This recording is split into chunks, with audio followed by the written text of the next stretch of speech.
Goeiedag, is lekker om julle te gesels vandag. My naam is JC en ons het nou gesê ons gaan nie 'n podcast doen vir die volgende paar weke nie, maar dat so vinnig ietsie opgeduik hierso oor 'n paar vrae en oor gebeure wat in die wêreld aangaan en dit wat baie mense nou sê op sosiale media oor die boek van Openbaring en waar is ons nou met die boek van Openbaring. Baie mense het ons hoor wat nie die boek van Openbaring verstaan nie. En kyk gerus na ons ander podcasts. Daar is die 7 kerke op en Openbaring 1 wat ons in detail ingaan. En ek en Tinus en Jonathan sal so die jaar die res van Openbaring gaan. Ons is klaar met Openbaring 1, 2 en 3. So ons gaan na Openbaring 4 toe gaan later.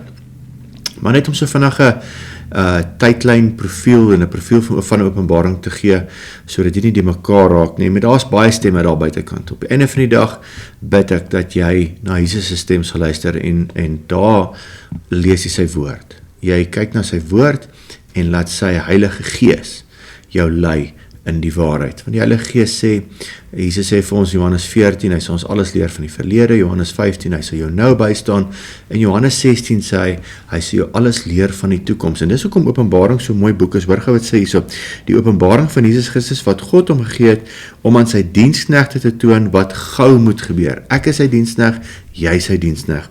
En wat deur die sending van sy engel aan sy diensknegt Johannes te kenne gegee is. Maar hoor wat's mooi hierso. Salig is hy wat die woorde van die profesie lees. Dis 'n profesie, julle. Dit het nog nie gebeur nie. Dis 'n profesie wat nog moet gebeur. Baie ouens glo ons is al reeds in die 1000 jaar vrederyk. Mense weet nie eens wat is die vrederyk nie, al daai tipe goed. Hier is 'n profetiese boek. En die wat dit hoor en bewaar daarin geskryf is, want die tyd is naby. Salig is hy wat die woorde van die profesie lees. Die profetiese woord van God is baie belangrik en ongelukkig word dit nie in baie gemeentes gepreek nie.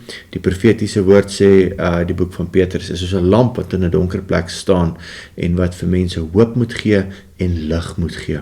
So ek gaan nou gou vir ons 'n vinnige uitleg gee van die boek van Openbaring en dat jy net kan sien waar ons staan en hoe die dinge gaan gebeur. So, die hoofstruktuur is Openbaring 1 vers 19, ek wil net gou vir Openbaring 1 vers 19, Openbaring lê homself gelukkig self uit.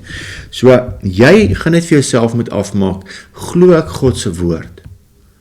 As jy God se woord lees soos hy daar staan, en verstaan soos hy daar staan, dan gaan dit vir jou 'n maklike boek wees. God het 66 boeke vir ons gegee in die Bybel, en dit is my so mooi dat die Bybel begin met Genesis en eindig by Openbaring. Dit is nie om ons die mekaar te maak nie. Die Bybel begin met die huwelik en eindig met die huwelik van die bruilofsmaal van die Lam. En dit is so pragtig. Openbaring 1 vers 19 sê daar, skryf die dinge op wat jy gesien het, dit wat is, sowel as wat gaan gebeur. Kom ons kyk gou 'n bietjie daarna. So, die hoofstruktuur word vir uitgelê Openbaring 1 vers 19 soos ek vir jou gelees het, wat jy gesien het, Openbaring 1, 'n hele beeld van Jesus Christus en waar die boek gaan. Wat is Openbaring 2 en 3, het ons nou klaar die video's opgeneem oor die 7 kerke, ek en jy is nou in die kerkdispensasie tyd, dis die 7 kerke tyd, en wat hierna sal gebeur van Openbaring 4 tot 22. As jy niks anders baie goed van Openbaring weet nie, leer Openbaring 1, 2 en 3, want die 7 kerke is op my en jou van toepassing in ons eie lewens, sodat ek en jy nooit maar nooit ons eerste liefde mag verlaat nie.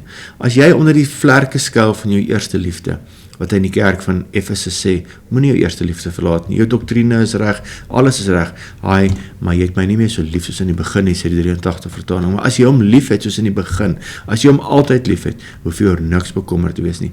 Eindtyd, teachings en lering moet jou nooit bang maak nie, dit moet jou opgewonde maak, dit moet jou laat uitsien, in wat 'n lekker tyd bly ek en jy nou nie in die tyd van die kerk nie, ons is hierso op die einde, ek glo dit, en ons sien klomp dinge gebeur, maar moenie bekommerd wees nie, die Here Jesus Christus is met jou, hy is by jou, dis wat so wonderlik is, en dan wat hierna gaan gebeur, so gesê het Openbaring 4 en 22, oor die kerktydperk, Openbaring 2 en 3 is die 7 gemeentes, en dan in volgorde wat ek nie nou op gaan nie, en dan mense soos ek wat glo in die wegraping voor die 7 jaar verdrukking, word in Openbaring 4:1 geïmpliseer, kom ek lees dit gou vir jou, en hy praat nou Openbaring 2 en 3, alles wat nou gebeur in die kerktydperk, Openbaring 4:1 sê dan nou, na hierdie dinge het ek gesien en geopendeer in die hemel, en hierso dan na is Johannes dan nou sommer opgeruk tot in die hemel, na hierdie ding, en ewe skielik is die 24 ouderlinge voor die troon, en ons lees nooit weer van die kerk nie. En dan raak die Bybel ewe skielik baie Joods. As jy jou Ou Testament ken, sal jy nou weet waarvan ek praat. Alright, en dan, daar's verskillende sienings natuurlik oor die wegraping, daar's pre-tribulation, daar is mid-tribulation, en dan is daar post-tribulation. Tribulation, verdrukking, voor verdrukking, soos wat ek glo, middel van die verdrukking, en dan na die verdrukking. So, ek beklei nie met mense oor wanneer die wegraping gaan gebeur nie, maar as jy hierdie tydlyn verstaan soos ek hom nou gee, dan hoef ons oor niks te beklei nie, want dan sien ons dit self, ons gaan nie oor klein skriffies en kommas mekaar nou pak slaag gee oor voorverdrukking, midverdrukking en naverdrukking. Maar as jy na my vriend Tinus se verduideliking luister van die 21 oordeele wat in daai 7 jaar tydperk wat nou gaan plaasvind, gebeur van Openbaring 4 tot 18, is 'n 7 jaar tydperk, moet jy weet dat dit nie vervolging is soos wat die kerk deurgaan nie, want almal van ons is niemand van ons is gevrywaar van vervolging nie, maar ons is gevrywaar van die verdrukking en die oordeele wat oor die aarde gaan kom, wat van God afkom op die aarde, 21 oordeele. Alright, die eerste helfte van die verdrukking, sien ons nou Openbaring 6 tot 18, eerste helfte is die seels, dis oorlog en hongersnood, en dan in die middelpunt van die verdrukking, die eerste 3,5 jaar, kom die antichrist en die merk van die dier tevoorskyn, en die tweede helfte trompette en skale, en dis die groot oordeel. So hulle praat van die eerste 3,5 jaar is die verdrukking, die laaste 3,5 jaar is die groot verdrukking. Dan Openbaring 19 is die wederkoms van Jesus Christus, Jesus kom as koning en regter, dan is dit die 1000 jaar vrederyk, Openbaring 20, Satan word gebind en Jesus met sy gesalfdes regeer dan die aarde vir 1000 jaar waar daar gaan wet en orde wees en dit gaan so awesome wees. Dan die ewigheid, Openbaring 21 en 22, nuwe hemel en aarde, geen pyn of dood. Die kernboodskap van Openbaring is, Jesus wen, God is in beheer, wees gereed. Dis hoekom ons as kerk gereed moet wees. Kan die Here vandag kom? Laat hy jou nie vang soos 'n dief in die nag nie. Daar's hoeveel skrifte wat sê 2 Petrus 3 vers 10, die dag van die Here kom soos 'n dief in die nag. Hy sê vir die kerk van Sardes, ek sal op jou afkom soos 'n dief in die nag, maar my boetie en sussie, vir my en jou is daar geskryf die volgende skrif, en ek wil vir jou dit lees, in 1 Thessalonicense 5 vanaf vers 1 tot 4. Maar oor die tye en geleenthede, broeders, het julle nie nodig dat julle geskryf word nie, want julle weet self baie goed dat die dag van Here kom net soos 'n dief in die nag. Want wanneer hulle sê vrede en veiligheid, dan oorval 'n skielike verderf hulle soos die barensnood 'n swanger vrou, en hulle sal sekerlik nie ontvlug nie. Maar julle, my boeties, my broers, die kerk, is nie in duisternis dat die dag julle soos 'n dief sou oorval nie. Julle is almal kinders van die lig en kinders van die dag, ons is nie van die nag of van die duisternis. Laat ons dan nie slaap soos die ander nie, maar laat ons waak en nugter wees. Onthou nou net, Matteus 25 skop ook daar nou in van die 10 maagde. Al 10 het geslaap, maar die ander 5 se lampies was vol, en die ander 5 se lampies was nie vol nie. En toe die bruidegom kom sê, hy is hierso, toe is net 5 reg. Moenie slaap nie, wees wakker, wees gereed vir die Here, wanneer hy terugkom. En dan, wat die wegraping betref, wil ek vir 1 of 2 wegrapingsskriffies sê, mense sê, daar is nie die wegraping in die Bybel nie, maar 1 Thessalonicense 4, vanaf vers 13 tot 18, wil ek graag vir julle lees gou hierso, wat sê, maar broeders, ek wil nie dat julle onkundig moet wees met betrekking tot die ontslapenis nie, sodat julle nie treur soos die ander wat geen hoop het nie. Want ons glo dat Jesus gesterwe en opgestaan het, dan sal God ook so die wat in Jesus ontslaap het, saam met hom bring. Want dit sê, ons vir julle deur die woord van die Here, dat ons wat in die lewe oorbly, tot by die wederkoms, wanneer die Here terugkom, van die Here, die ontslapenis hoegenaamd nie sal voorwees nie, want die Here self sal van die hemel neerdaan met 'n geroep, met die stem van 'n aartsengel, met die geklank van die basuin van God, en die wat in Christus gesterf het, sal eerste opstaan. Daarna sal ons wat in die lewe oorbly, saam met hulle in die wolke weggevoer word, die Here tegemoet in die lig, en so sal ons altyd by die Here wees. Bemoedig mekaar dan met hierdie woorde. So die hele openbaring, van Openbaring 4 af, wanneer al hierdie verskriklike oordeele oor die aarde gaan kom, gaan ek en jy nie wees nie. Ek wil jou bemoedig daarmee, as ek en jy in daai tyd dan nog sal lewe van die kerk, of dit nou vandag oor 3 jaar is, 10 jaar of 40 jaar is, maar wanneer die Here terugkom en daai oordeele gaan vir hy 7 jaar op hierdie aarde neergestort word, sal ek en jy nie hier wees nie. Hy sal kom vir ons, hy sal ons wegvat hierso, en dis waar die woord harpazo vandaan kom, die wegraping of wegruk, soos hulle dan nou sê. 'n ander skrif is 1 Korintiërs 15, ons lees hom gou vir julle, daarmee maak ek dan nou klaar. Ek wil hierdie boodskap so kort as moontlik hou, gaan kyk gerus na wat ek gesê het, 1 Korintiërs 15, vanaf vers 50 tot 54, hoor gou wat sê hierso. Hy sê, Paulus sê daar, en daar is hemele liggame en aardse liggame. Nou is ek by die verkeerde skrif, ek kom by vers 50. Maar dit verklaar ek, broeders, dat vlees en bloed die koninkryk van God nie kan beerwe nie. Ook beerwe die verganklikheid, nie die onverganklikheid nie. Kyk, ek deel julle verborgenheid mee.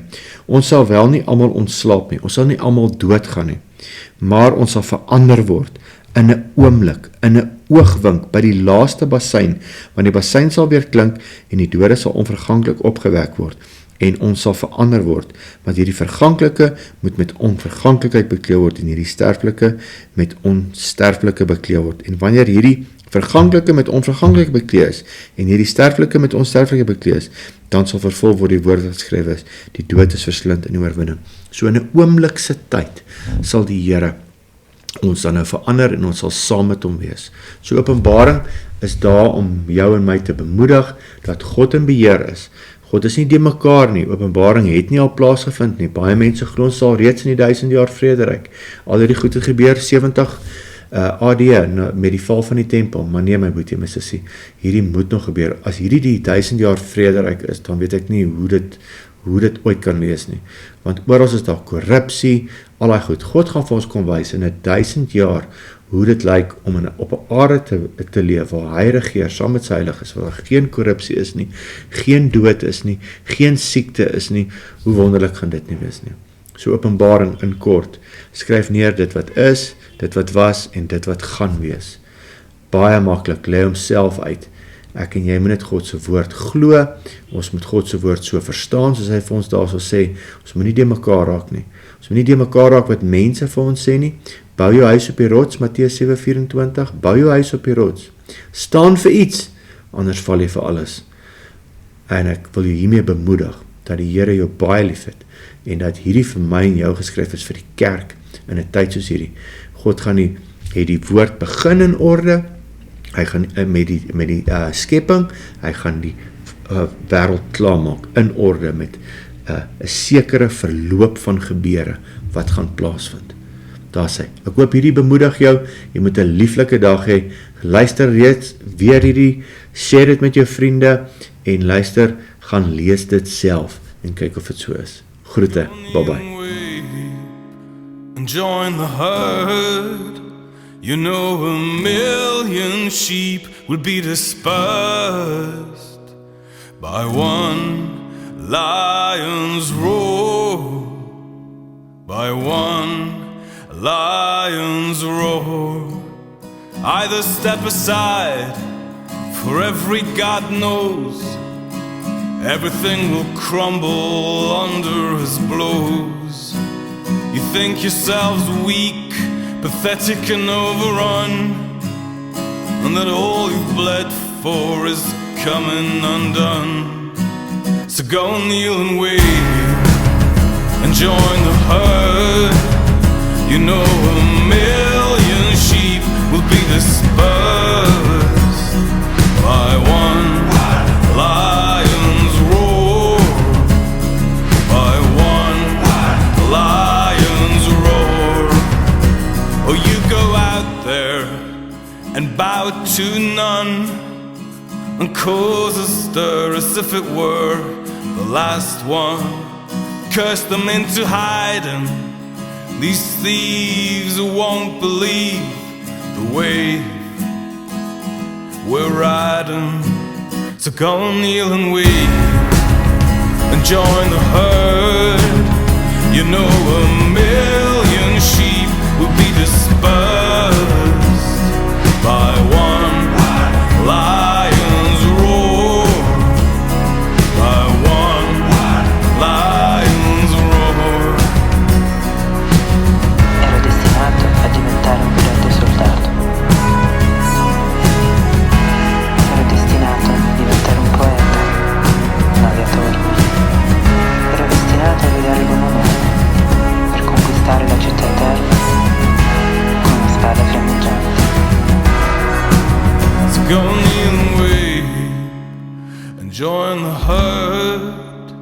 You know 1,000,000 sheep will be dispersed. Go kneel and wait and join the herd. You know